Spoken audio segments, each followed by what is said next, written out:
नमस्ते बच्चों। आज का वीडियो आप लोगों के लिए बहुत हेल्पफुल साबित होगा और इम्पोर्टेंट भी। इस वीडियो को देखने के बाद आप लोग बहुत ही आसानी से हर एक चीज़ समझ पाएंगे और अच्छे से क्वेश्चन को सॉल्व कर पाएंगे। बच्चों, हम लोग आज पढ़ने जा रहे हैं सिमिलरिटी ऑफ ट्रायंगल, और जिसको हम लोग कहते हैं त्रिभुजों में समरूपता। क्या नाम देते हैं बेटा? इसको हम लोग कहते हैं त्रिभुजों में समरूपता। ठीक है ना, हिंदी और अंग्रेजी दोनों में पढ़ाते हैं, आप लोग परेशान ना होइएगा। बच्चों, इसमें से होता क्या है, पहले हम लोग समरूपता की परिभाषा पढ़ेंगे कि व्हाट इज सिमिलरिटी, अर्थात समरूपता होता क्या है। जैसे मान लेते हैं हमारे पास दो ट्रायंगल्स हैं, हम दो बनाएंगे। पहले हम एक ट्रायंगल बना ले रहे हैं और इस ट्रायंगल का नाम डाल लेते हैं बच्चों, माना कि ये ABC है। बड़े ध्यान से समझना, और ये आप लोग समरूपता की परिभाषा पढ़ रहे हैं, ठीक है ना। एक ट्रायंगल हमारे पास ABC है और दूसरा ट्रायंगल हम लोग बना लेते हैं, और इस ट्रायंगल का हम लोग नाम मान लेते हैं कि PQR है। ठीक है ना, इसका नाम हम लोग डालेंगे PQR। अब ये दो ट्रायंगल हैं आपके पास, ABC और PQR।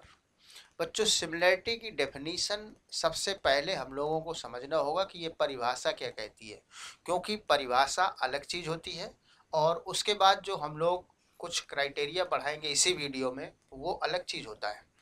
बच्चों, अगर देखिए जरा, जैसे ये ट्रायंगल देख रहे हो, इसका नाम ABC है और इसका नाम है PQR, और ये दो ट्रायंगल अगर समरूप होंगे तो सबसे पहले उनको लिखने का जो तरीका होता है उसको आप लोग पता है कैसे लिखेंगे?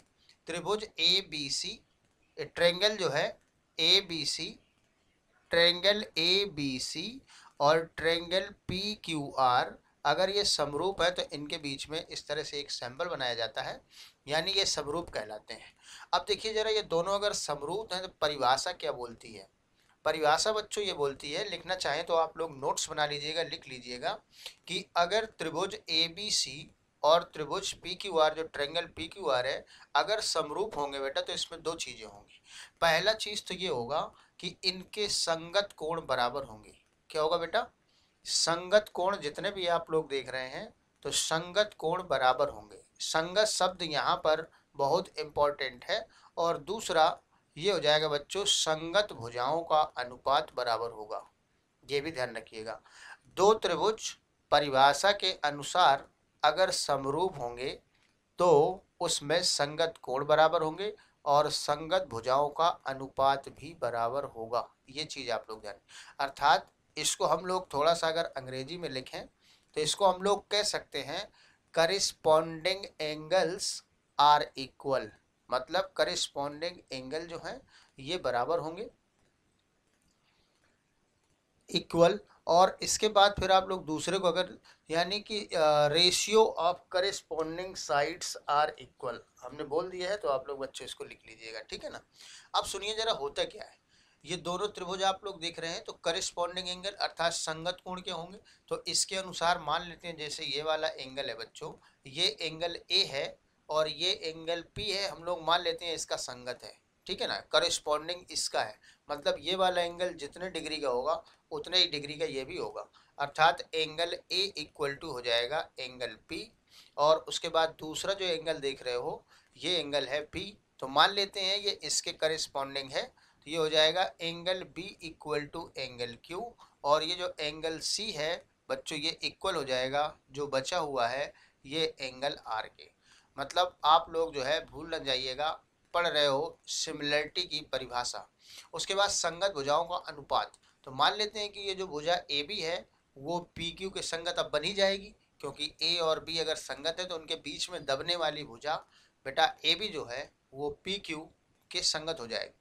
अर्थात इसमें से आप लोग लिख सकते हो AB अपॉन PQ बराबर BC अपॉन QR, और बराबर ये हो जाएगा बेटा इक्वल AC अपॉन PR। ये बच्चों परिभाषा है, ध्यान रखिएगा। आप लोग यहाँ पर ये ध्यान रखेंगे कि परिभाषा के अनुसार दो ट्रायंगल को हम लोग सिमिलर कहेंगे, समरूप कहेंगे, अगर उनके संगत कोण बराबर हो नंबर एक, और नंबर दो संगत भुजाओं का अनुपात बराबर हो, तो ये सिमिलर कहे जाएंगे।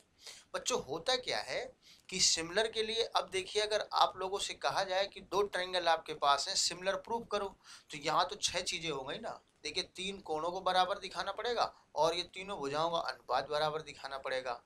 तो ऐसा अगर आप लोग नहीं करना चाहते हो तो उसके लिए हमारे पास यानी सिमिलरिटी की थ्योरम्स भी होती हैं। तो उसकी थ्योरम को हम लोग जो है पढ़ेंगे, स्टेप बाय स्टेप एक एक करके पढ़ेंगे। लेकिन पहले ये समझ जाइएगा कि ये थ्योरम हम लोग लगाएं क्यों। अगर ये परिभाषा से काम क्यों नहीं चलेगा, इसलिए नहीं चलेगा बेटा क्योंकि यहाँ पर बहुत तगड़ा बवाल होता है। अर्थात दो त्रिभुज को समरूप कहना चाहते हो तो पहले संगत कोण बराबर दिखाओ, फिर संगत भुजाओं का अनुपात बराबर दिखाओ। इतनी सारी चीजें कहीं कहीं बराबर मिलती हैं और कहीं कहीं बराबर नहीं मिलती हैं। इसलिए बच्चों यहाँ पर परिभाषा से ही अगर हम लोग समरूप सिद्ध करना चाहें तो पॉसिबल नहीं होता है। बच्चों इसमें अगर दो चीजें ध्यान रखना, अगर त्रिभुज समरूप हैं तो फिर ये दोनों कंडीशन होल्ड हो जाएंगे, यानी संगत कोण बराबर होंगे और संगत भुजाओं का अनुपात बराबर होगा। और दूसरी चीज यहाँ ध्यान रखना, अगर आप लोग जो है समरूप सिद्ध करना चाहते हो तो फिर ये संगत कोण बराबर सिद्ध करो और संगत भुजाओं का अनुपात बराबर सिद्ध करो। मतलब दो चीजें अलग अलग हैं। अगर समरूप हैं तो ये चीजें हो जाएंगी और अगर किन्हीं दो त्रिभुजों में ये चीजें हो रही हैं तो फिर उनको समरूप कह दो, कोई दिक्कत नहीं है। बच्चों जब हम लोग सवाल करते हैं, प्रॉब्लम सॉल्व करते हैं, तो उसमें से हम लोगों को सिमिलर ट्रायंगल में सिमिलर दिखाना होता है, तो ये बहुत लेंदी प्रोसेस होता है। इसलिए हमारे पास कुछ क्राइटेरियाज होते हैं जिनको हम लोग स्टेप बाय स्टेप अब पढ़ने जा रहे हैं। मतलब ये 6 चीज़ों पर आप लोग काम मत करिए, केवल आप लोग 3 चीज़ें या 2 चीज़ों पर काम करके दो त्रिभुज को समरूप कह सकते हैं। और दो त्रिभुज बच्चों जब समरूप कह देंगे तो उस समय बताओ ये दोनों चीज़ें ऑटोमेटिकली होल्ड हो जाएंगी, संगत कोण भी बराबर हो जाएंगे और संगत भुजाओं का अनुपात भी बराबर हो जाएगा। बच्चों क्राइटेरिया जो होते हैं सिमिलरिटी के, ये देखिए कुछ ये हैं, इनको आप लोग याद कर लेंगे। बच्चों जो ये ए सिमिलरिटी है, इसको हम लोग कहते हैं कोण कोण कोण। ए माने एंगल होता है ना, तो इसको हम लोग कहते हैं कोण कोण कोण। 3 बार है तो कोण कोण कोण समरूपता, इसको हम लोग कहते हैं। एक एक करके स्टेप बाय स्टेप पढ़ेंगे बेटा। और इसके बाद जो ए सिमिलरिटी है, इसको हम लोग कह सकते हैं केवल कोण कोण समरूपता। अगर कोई बाहरी आवाज़ आ रही है बेटा तो माफ़ करिएगा, और ना आ रही है तो कोई बात नहीं है क्योंकि हमें तो पता नहीं चल रहा है। तो समरूपता यहाँ पापक। अब इसके बाद जो है एस सिमिलरिटी बेटा होता है, इसको हम लोग कहते हैं भुजा। एस माने साइड होता है, इसलिए हम लोग कह देंगे भुजा भुजा भुजा समरूपता। इनको आप लोगों को याद भी रखना होगा क्योंकि जब हम लोग सवाल करेंगे तो वहाँ पर कोई भी थ्योरम लगाई जा सकती है। और इसको क्या कहेंगे आप ही बताइए। इसमें से हो जाएगा भुजा कोण भुजा समरूपता, भुजा कोण और फिर इसके बाद है भुजा समरूपता। बच्चों ये अगर आप लोगों के पास क्राइटेरिया आ जाएंगे तो पता है आप लोगों को इतना ज़्यादा नहीं करना पड़ेगा। मतलब परिभाषा के अनुसार 6 चीज़ें दिखाते हो, लेकिन यहाँ केवल 3 चीज़ें दिखा करके समरूप कह सकते हो। और समरूप कहने के बाद 6 चीज़ें जैसे आप लोग वहाँ पर पढ़ रहे थे उसी हिसाब से वो मैनेज हो जाएंगी। देखिए चलते हैं एक एक करके। पहले हम लोग लेते हैं बेटा ए सिमिलरिटी, ठीक है ना। ए सिमिलरिटी, इसको समझते हैं क्या होता है। बच्चों ए सिमिलरिटी अगर हम लोग समझना चाहें तो एक चीज़ ध्यान रखिएगा। आपके पास माना कि दो ट्रायंगल है, पहले आप लोग ये समझ लीजिए, बड़े ध्यान से समझ लीजिए कि ये ए सिमिलरिटी होती क्या है। एक ट्रायंगल आपके पास ये है और दूसरा ट्रायंगल हम लोग कुछ दूसरे कलर से बनाते हैं ताकि ये स्पष्ट अलग अलग पता चल जाए। तो मान लेते हैं कि दूसरा ट्रायंगल हमारे पास ये है, ठीक है ना। इतना सिमिलरिटी है बेटा समरूप, अर्थात आप लोग उसके बात से ही समझ रहे होगे कि रूप समान के लिए बोल रहा है, रूप समान होना चाहिए रूप। तो इसका नाम बच्चों हम लोग दे देते हैं ए बी और सी, ठीक है ना। इसका नाम है ए और यहाँ पर डाल देते हैं बी, यहाँ पर सी और यहाँ पर हम लोग डाल देते हैं P Q R D E F X Y Z, जो भी डालना चाहो डाल दो। तो ए सिमिलरिटी ये बोलती है बच्चों कि ये त्रिभुज को आप समरूप कह दो। कब? जब इसका जैसे ये वाला एंगल है इसके इक्वल हो जाए। मतलब कि अगर ऐसा हो जाता है एंगल ए बराबर हो जाए अगर एंगल पी के, दूसरा अगर आप लोग एंगल बी बराबर एंगल क्यू के सिद्ध कर दो, एंगल बी बराबर हो जाए एंगल क्यू के, और उसके बाद जो एंगल सी है आप लोग इसको एंगल आर के इक्वल सिद्ध कर दो। एंगल सी बराबर एंगल आर। तो आपने क्या देखा, आपने ये देखा कि हमने तो मात्र यहाँ पर तीनों कोणों को बराबर किया, तब ये पता है क्या हो जाएगा, ये त्रिभुज समरूप कहलाने लगेंगे। ए बी सी अर्थात इनके रूप समान हो जाएंगे, पी क्यू आर के समरूप हो जाएगा। बच्चों जब ये A B C P Q R के समरूप हो जाएगा ना, तो समरूपता की परिभाषा में दो चीजें होती हैं। तो कोण तो बराबर आपने दिखाई दी है, तो जो बचेगा वो भी काम हो जाएगा। अर्थात समरूप होने के बाद संगत भुजाओं का अनुपात भी अपने आप बराबर हो जाएगा, क्योंकि ये समरूप सिद्ध हो चुके हैं। तो मतलब समरूप सिद्ध करने के लिए आपको 6 चीज़ों की जरूरत नहीं, बल्कि 3 चीज़ों से ही काम हो जाएगा। आप इसके सभी कोणों को इसके बराबर। बच्चों यहाँ पर एक नोट आप लोगों को इम्पोर्टेंट बता रहे हैं, वो ध्यान रखिएगा। जैसे आपके पास कोई दो ट्रायंगल है, जरा ध्यान से सोचिएगा। यहाँ पर हम लोग जल्दी से बना देते हैं। आपके पास माना कि दो ट्रायंगल हैं, ठीक है ना। एक ट्रायंगल ये ले लिए और दूसरा ट्रायंगल आप लोगों ने यहाँ पर ले लिया। अब ये दो ट्रायंगल है और इन दोनों ट्रायंगल, मान लीजिए इसी ये कोण 60 अंश का है, ठीक है। तो ये वाला कोण भी 60 अंश का है, ऐसा मान लिया। तो ये वाला कोण मान लेते हैं हम लोग 80 अंश का है, तो ये वाला कोण कितने का हो जाएगा, 80 अंश का मान लिया ऐसा। तो बताओ तीसरा कोण इसका कितना होगा। तो भाई 8 और 6 कितना हो गया, 14, 140, तो ये 40 डिग्री का होगा। तो बताओ इसका भी कितना होगा, अपने आप देखिए ये भी 40 डिग्री का आएगा, ठीक है ना। तो मतलब आपको अगर किसी त्रिभुज में दो कोण बराबर दे रहा हो, ठीक है ना, कितने कोण, दो कोण, तो तीसरा ऑटोमेटिकली बराबर हो जाता है। ये इंपॉर्टेंट चीज है, ध्यान रखना। और इसी की इसीलिए कोरोलरी है कि आप लोग यहाँ पर अभी 3 चीजें दिखा रहे थे बराबर, तो तीनों न दिखा करके केवल कितने कोण बराबर दिखा दो, दो कोण। तो बच्चों केवल अगर त्रिभुज में दो कोणों को बराबर दिखा दिया जाए तो वो सिमिलर समरूप कहलाने लगते हैं। और जब ये समरूप कहलाएंगे तो इनमें से वही दोनों शर्तें पूरी होने लगेंगी, यानी सभी कोण बराबर हो जाएंगे और सभी भुजाओं का अनुपात बराबर हो जाएगा बेटा। अब इसके बाद हम लोग समझते हैं एस एस एस सिमिलरिटी, अर्थात ये वाली जो सिमिलरिटी है वो क्या है। एस एस एस सिमिलरिटी है, ये क्या होता है। थोड़ा सा ये कमजोर दिख रहा हो तो थोड़ा ऊपर कर लेते हैं। तो देखिए जरा इसमें एस एस एस सिमिलरिटी क्या होता है। बच्चों हमारे पास यहाँ पर फिर दो ट्रायंगल होंगे, क्योंकि त्रिभुज में समरूपता के लिए मिनिमम दो ट्रायंगल तो होने ही चाहिए, अधिकतम आप लोग कितनों भी ले सकते हैं। तो मान लेते हैं हम लोग ये त्रिभुज है और इसका नाम है ABC, ठीक है ना। इसका नाम है बेटा A और यहाँ पर हम लोग डाल देते हैं B, यहाँ पर डाल देते हैं C। और उसके बाद हमारे पास दूसरा ट्रायंगल है और उसको हम लोग नाम डाल देंगे, आपके हिसाब से कहो तो डाल दें। 1 मिनट, त्रिभुज की भुजा गई टूट, हम लोग दूसरी तरह से बनाएंगे इसको। मान लेते हैं कि ये है और इसके बाद ये है। छोटे बड़े कैसे भी बना दो, कोई दिक्कत नहीं है। और बराबर ना बनाया करो, त्रिभुज का है तो इसको इस हिसाब से बनाते हैं। इसका नाम देते हैं बेटा P और इसका नाम है माना Q और इसका R है। बताओ क्या समझ रहे हो, एस एस एस सिमिलरिटी।